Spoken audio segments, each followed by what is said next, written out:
You see in my office after a long day out in the field and talking to several agents or potential agents that are looking to join this industry. And again, this conversation continues to come up over and over again that people are just simply not reading the contract or asking the right questions. So if that's you, you're looking to get in the industry, you're looking to change. Look, no one can hold you into an independent contractors agreement anywhere in the country that I know of. Courts will never, especially in California, will never restrict your ability to earn income. So that's not a concern. But what is a concern is that these certain IMOs out there will, force the hand of the carriers, so that once you sign a contract with them, they contract you with those carriers, the insurance companies. They'll hold you to a 6 months. I heard today that some are even doing 1 to 2 years. It means you basically have to leave the industry in order to get out of your contracts. You can sign the sign. There's a video on my channel that hopefully breaks that down. I'm actually going to do another one because, for whatever reason, I'm not articulating it well enough to make sure people don't make that mistake. So I'm going to do another video called The 10 Commandments of does your IMO follow the 10 Commandments rules? Or something like that. It's a work in progress. Anyway, I want to talk to you about just a quick video. I'm planning a 30 days, one video every day of some good, solid information, some training that I think will be valuable. That will start being released August 1st. So one video every day for 30 days. So subscribe to my channel. Hit the bell below the video, the little bell below the video down there next to the thumbs up, thumbs down, I think it is. And appreciate you doing that. It gets you instant notifications for live videos like this one right here. And also when new videos come out. So you'll get an email and a notification. So, but I get the question asked a lot of times, I consider these, I just come down with some five bad sales habits. And I just want to start off the first one with delaying your start time. I mean, that is the number one issue I think that everybody has is that you get in this business, and if for whatever reason after you get licensed, there's like a there's not a whole lot that you can get off track once you're in pre-licensing. Their structure is pretty set, right? And then of course you go sit down for the state exam and go from there. So it's pretty structured. And when you get past the state exam, what do you do now? I think that's what derails more sales agents in the business. So getting started. But but my best advice is just to jump in, get started. Look, I've outlined it for you several times. It's not that complicated. I know it can be intimidating, and I understand that. I get it. Excuse me, I get it from my own. You get it from my own agents every day. Just have faith, trust the system, and believe in the system that you're part of.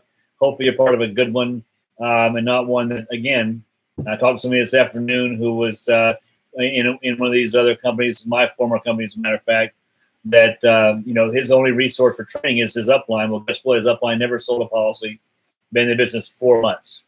So it's kind of blind leading the blind there, unfortunately. And, it's just that people, these companies do a massive amount of recruiting, a massive amount of advertising, and it happens. And that's the purpose of this video channel. This YouTube channel is to try to find those people before they make those kind of mistakes. So, but, delaying your start time, just get in. It's a matter of getting past your test, learning some basics. I will tell you that my first thing that I tell my agents, in fact, what I told them on the team call on Monday night, is that the number one skill you can have in this business, I believe, is becoming an appointment setter. Not someone knows all about the product. So many people, even my own agents, they get the paralysis analysis. They want to know all about all the products and everything there is to know about the products and all the riders and all that, and all that stuff's great. And look, the best way to learn that is earn while you learn, right? Because most of them get in this business and they need to earn money. The way we do things a little bit different with our agents is that we teach them a phone screen, we get them on the phone, get them dialing, get them successfully dialing. And I really believe that 4 to 6 weeks period of time there where you're doing that, you're working the older leads, conserving your cash flow, which is important. is the time to develop your phone skills. I don't care anything about the product. You go on appointments. Look, I've got people of my own in our agency that can go out on appointments. Angela's a good example of that. Knew nothing about the products when she first started out, but she was out there writing apps. Because if you follow, if you're with an agency, not an IMO necessarily, I mean, the IMO is important in that respect too. But I still believe, as I said in my other videos, is that you're hands-on, day-to-day, in the trenches. Put their uniform on, put your uniform on, get out there and get it done. It's going to come from your agency, which again goes back to my original point that you have to be with somebody that knows how to put their name on an application. That's why Angela and I are still on the field. But anyways, going back to what I was saying is that you get some leads, you book some dials, you really get good in that 4 to 6 week period of time in handling the objections and know how to work the leads. As long as you're with an IMO that has a high quality leads or a leads program, period. But certainly you'd want to have a high quality one. But anybody that has a leads program, that's the skill, is learning how to work the leads. And they kind of give you a kind of a mindset there is when you. I mean, I think it's the best way to articulate it. Is imagine if you were a dentist and you had a girl out front that was scheduling and booking appointments for your clients to come in and see you to have their teeth fixed or whatever. If someone on the phone said, "Hey, my third molar from the rear there is got a problem. What do you think it is?" Well, that person booking the appointment wouldn't know, right? They wouldn't know. And so many of us get involved in these conversations on the phone with our prospects on the leads, and they start throwing these questions out. You start going off these rabbit holes trying to answer those questions, and it really doesn't do you any good. Not in final expense and mortgage section and working the leads if you're booking appointments from leads. So my point is you need to kind of switch gears and not be an insurance agent when you're booking your appointments. Act as if you know nothing. Many of us still do not know nothing, right? So that when they throw those questions to you, so I don't know, sir, I'm just getting the information so that Mr. Houston, the agent here, can put together your options and come out and sit down with you and your wife and discuss what you qualify for. Get right back to whatever script that you're using. So those are the skills I think you need to learn. So my number one, my first bad sales habit is delaying your starting time. People talk about getting in the zone, and I'm getting warmed up. And here's another one I get all the time from our agents. That is that when's a good time to call leads? That's a simple one to ask, and the answer is call anytime, all the time. Look, you got to figure out what you want to make in this industry. I've got plenty of videos up there that will help you kind of break down what you need to project, what you need to write in order to make X amount of dollars per month. So figure out what that number is, add your lead budget, and then what the average application is in the industry. Figure you're going to be at least average or slightly below. So you have conservative numbers that are attainable, and then figure out once you know how much you need to write. Let's just say it's $8,000 a month.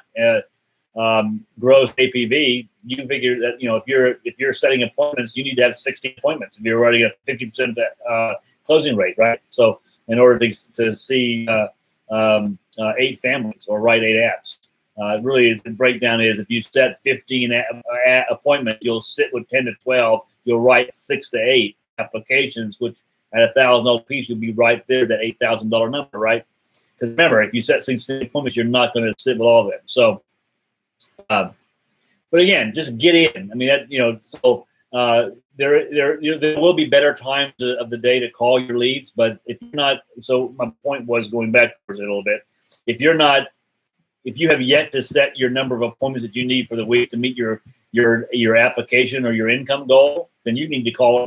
Whenever you're sitting down in front of the desk, so in front of your phone, call. I will until I set 15 appointments.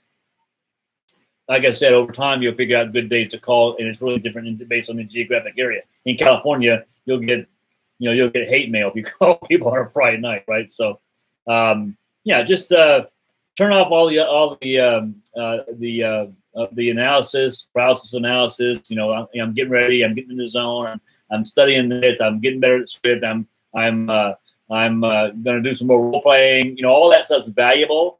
But at some point, Angela uses all the time. You got to look. The only way you learn how to swim is jumping in the pool. You don't learn how to swim by running around the pool. You got to get in, start kicking. You won't drown. Just get started. The other thing I'll talk about is a bad sales habit is talking past the sale, talking too much. One of my problems. right? After working in the industry for a while, you start to recognize common, client problems and learn what to recommend for the client. And while the solution might seem, obvious to you, it may not be to your client. That's the problem, right? So this is not you that needs convincing. It's your prospect. It's your client, right? So make it a habit to stop talking and start listening. I find that to be one of the best. You've probably heard it before. Best sales traits. I really don't think you can sell this product anyway. I think it's more of an educational approach. At least our in-home presentation is more educational, educating the client, which I think they really appreciate, rather than going in and dropping numbers and getting out the door and selling like you sell used cars. So so just look. The best thing to do is just talk to them as if they were a friend. Excuse me, just one. Talk to them as if they were a friend, or as if you were talking to your family member. Lean back in the chair, put the pen down, stop the sales jargon, and just be honest. It could be just as simple as when you're face to face with a client and they're not making a decision. It could be just as simple as saying stop. Just stop right there and say, hey, Jack and Jill, tell me what you're thinking. Tell me why you wouldn't take advantage of this. What question do you want to ask? Because they're going to have questions. They may not admit it. They may not tell you what those are, but they're going to have questions to answer. The next thing is, I think, a bad sales habit is not asking for referrals. Look, I mean, even if you're working a leads-based sales opportunity with an IMO, you're running a leads. At the end of the day, referrals is the cream of the crop, right? It's what we all like and love, because it doesn't cost us any money. And if you're doing a good job for your client, referrals should come fairly easy.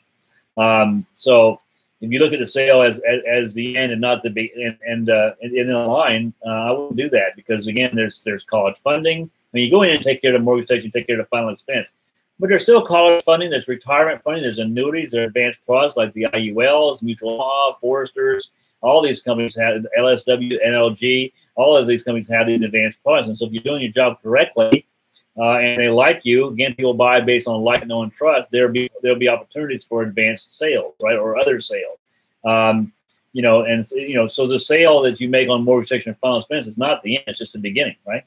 And it can lead to, like I said, it can lead to additional sales. I think a couple months ago, I made $12,000 in commissions just on referrals. So from clients I already had. But the trick is, again, to ask for the referrals. People just aren't thinking in that respect. They don't know you're on commission most of the time. They think the company's paying you to go out there and talk to them. So if you tell them, look, I work for food, I work for referrals, you'll get some. Some agents hesitate to ask for referrals. I'm not quite sure why, but think about the last time you received great service. Chances are you'd be happy to tell family. When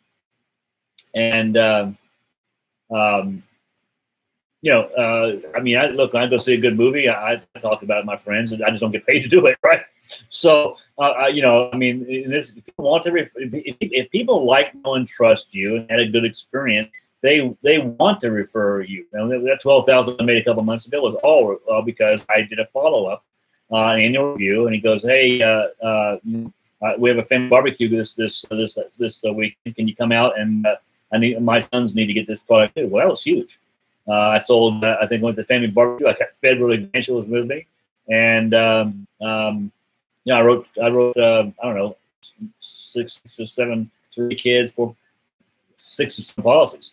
So that was awesome. But so chances are you'd be happy to tell your family referrals too, and they are too, as long as you've done a job and they like you. And the key is to give clients several ways to refer you.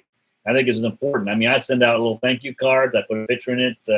All that kind of stuff, so that I can kind of generate goodwill with them, and they want to help me. And I put on there, look, I'm looking for referrals. If anybody that can use my service, that I can help protect their mortgage, protect their family, make sure that kids aren't without a home, let me know, and I would greatly appreciate it. And send them a small gift. The normal sales stuff, even though you work in leads, definitely comes in play. The key is to stay out in front of this, stay visible, so they can share a contact when the time is right. The other thing is making a plan and working a plan. I mean, I have weekly calls with my agents that will participate. Not all of them will, but and we call them game plan interviews or game plan conversations, and that is, where you at, what do you need, how can I help? I think communication when you work with an agent system is massive. Massive communication equals massive success, right? So many people want to come in here, and even though we have a team aspect, they want to they're embarrassed to ask, which is unfortunate because there are no bad questions, or they think they're annoying you. Look, in this situation, in the insurance industry, if you're working in the network marketing model, even that applies. But the reality is that they get paid to help you. So you need to have a big enough desire to drive them nuts. If they don't want to help you or can't help you, they don't know anything about the industry, then you need to leave and go with somebody that does and has a mentor can coach you that has experience, that's still long experience, that's been in the industry for long periods of time, that can help you and be hands-on every day, and is still not just talking, but walking and walking, dressing up, like I said, putting the uniform every day, going out there and making sales just like you, because the industry does change. So I believe you got to lead in the front and be able to be still putting your name on an application in order to lead others to do the same. So what else I was going to say? So remember those. Look, and the bottom line is develop a plan. I kind of leave that back in the last bad sales habit, which is to figure out what you need to make, stick to a plan, and give yourself some time. I mean, the biggest thing I've seen that people do in this business is they just don't stick with a plan. They come in here, and I mean, I get it. People get up against the wall. I've been up against the wall in my lifetime too, financially. But you've got to look. You're learning a new skill. Who told you that you can be good from day one? You've got to cut yourself some slack, even if that means doing it part-time initially. But I'll be honest with you, I don't like part-time because part-time sometimes allows people to get complacent, and they start buying what that job is selling them, which is, I'll give you a salary, you give me your entire life for the next 40 years, and when I, help me build my lifestyle so I can take all these vacations with my family, I can go around and travel around the world, I can be on the beach while you're working in the office. You end up selling your soul for that job. Because again, we get comfortable, we get tired, we're working a 9 to 5, then we come home, we want to be there. It is, and it's very difficult. And I understand that to come home after working a 9 to 5 and change your clothes and go out. But you got to remember, during the day you're building their dreams and their lifestyle. At night you're bringing your dreams and your lifestyle. So push the clock if you need to. And look, I understand. I've worked with captive insurance agents before. I get it. I mean, draw against commission is attractive for until it runs out. Do what you have to do because you need a budget anyways for the lead program, because the leads are the path to success. I keep trying to say that. I mean, if you learn the basic skills and you can learn how to buy leads, book appointments, run those appointments, do some case strategy so you can go in the home with what they qualify for, learn how to write the apps, build trust, build rapport, develop that like, know, and trust personality. Don't just go in there and drop rates. Have their best interests in mind. People sense that. If you can get those things down, the path from 50,000 to 100,000 is not learning new skills. It's just buying more leads, working more leads. You want to make more money, book more appointments, get some more leads, book some more appointments, go see more families, and write more apps. So your income, this is what I love about this business. It's completely sellable. And so we're running for a contest the last 2 months. We were 40. We know how to book appointments. We know how to run those appointments. We know how to qualify them and do the worksheet, go out there and share with them the 3 or 4 projects they qualify for. We certainly know how to write the apps. We know how to get people to like, know, and trust us, right? So all we had to do was just keep getting more leads, fresh leads, get in front of more people. More people equals more sit downs equals more apps.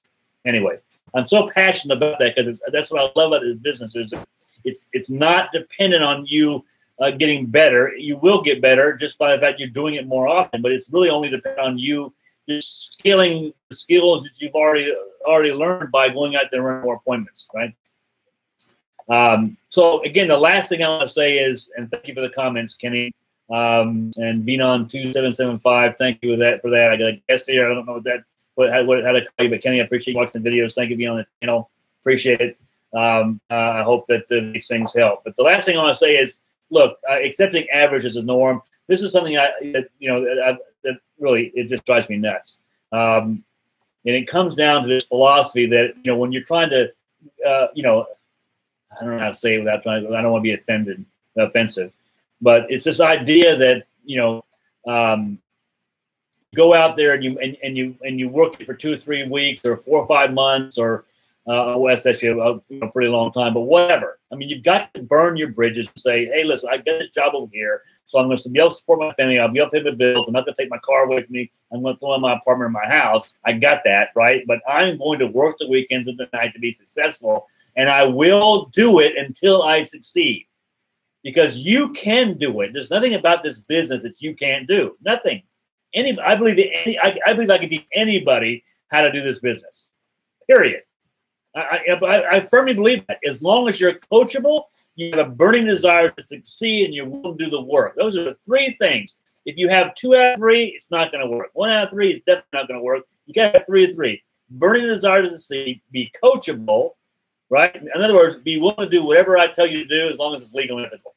Because if you're going to have a coach or mentor, whether it's me or somebody else, you've got to be willing to follow those instructions. At least give them say, I'm in it for a year, I'm in it for 6 months, and be willing to keep doing it and keep knocking against the door. Eventually, it will fall and it will open. This mentality that, hey, listen, I tried it for a couple, 3 or 4 or 5 appointments, and it's just not for me. What do you mean it's not for you? Or I'm just trying to put my toe in it, and kind of figure it out whether or not it's for me, or whether or not it works. Look, it works. Okay, I can show you leaderboards of people making multiple 6 figures, no team, just running appointments and running applications, multiples. Okay, no fluff, I'm not smoking opium here. I can show you the facts, right? So I know it works. The question is, will you work? That's the question. You are the it in the equation, and be willing to just be coached for a while and leave your ego at the door and learn some skills, because I'm telling you, it won't be easy, but it will be worth it, right? So this mentality, and I don't know where we get this in this society, where if I knock my head against the door, for a while, then it doesn't open. Well, it's not for me.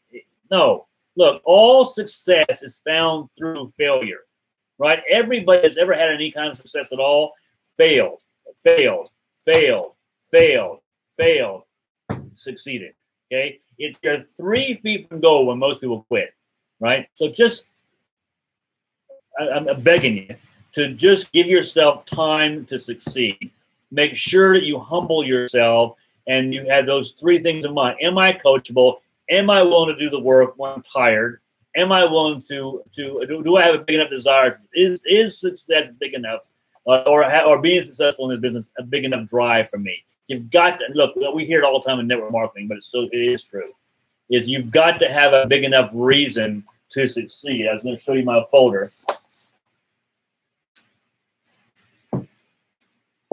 Well, this is not the folder, but in one of my folders I have, it says I know what I'm fighting for, and I've got it cut off. I know what I'm fighting for. Cut off stuff. It's in my car. It's on my binder. I know what Angela and I are fighting for every day. That's what drives me to get up and go out and do it. Because, look, I love this business.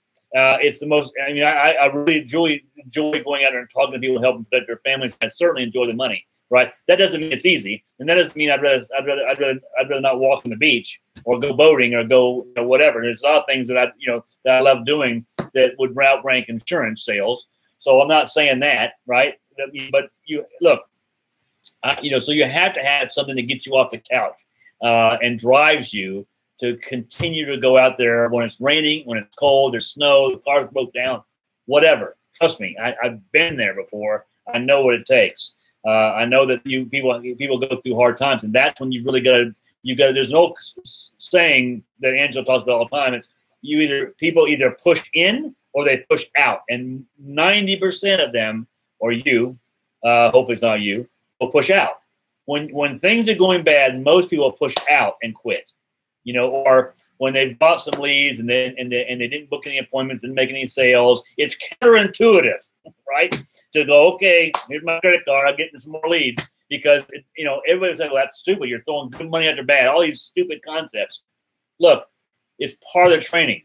You can't beat the numbers. The numbers can't beat you if you just continue to get the leads, continue to go out there, learn. Your ratio will begin to appear, and it will improve over time. You will not fail if you continue to knock on the door. You will fail along the way, but eventually you'll develop the skill sets necessary through proper coaching with someone that's actually doing it, not talking about doing it, but actually doing it. Okay, I went on a tangent. I apologize for that.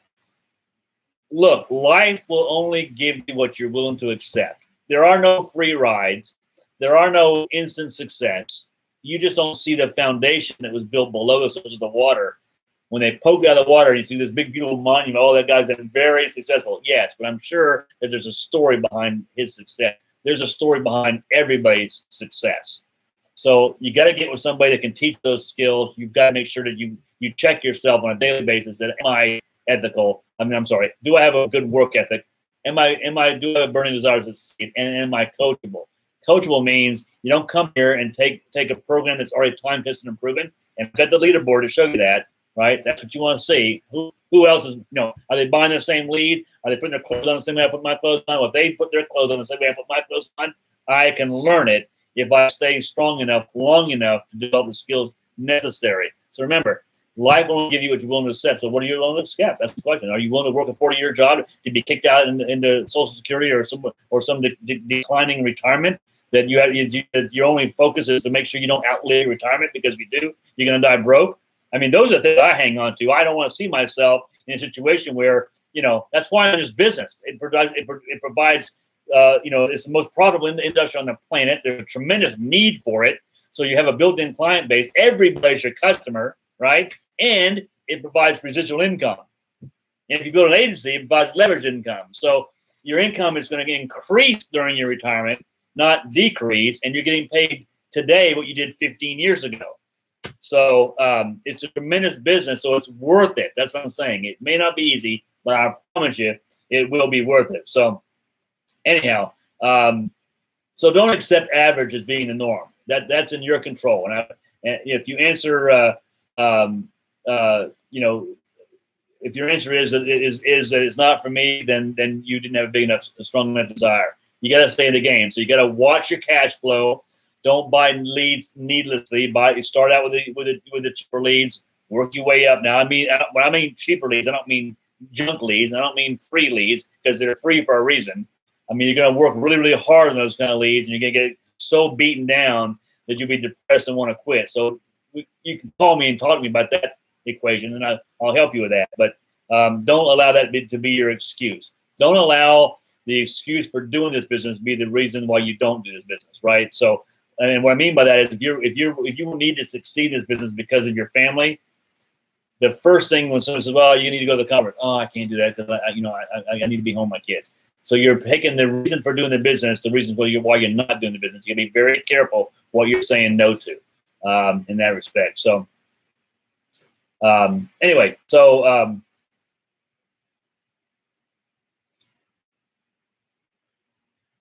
was just reading my notes here. The norm eventually becomes below average, and that's the problem. So anyway, that's what I want to discuss. That's five bad sales habit. Delaying your start time. Just get in, jump in the pool, start swimming, talking past a sale, talking too much in the home. Do a good educational presentation, and find out what's in their best interest, and you'll be fine. Not asking for referrals, making a plan of working it, and then accepting average as the norm. Much longer than I wanted the video to be, but hopefully it adds some value to your day. Thank you very much. Hey, don't forget to hit the subscribe button, please. Find the bell down below. Mash the bell so you get instant notifications, because starting out August 1st, one video.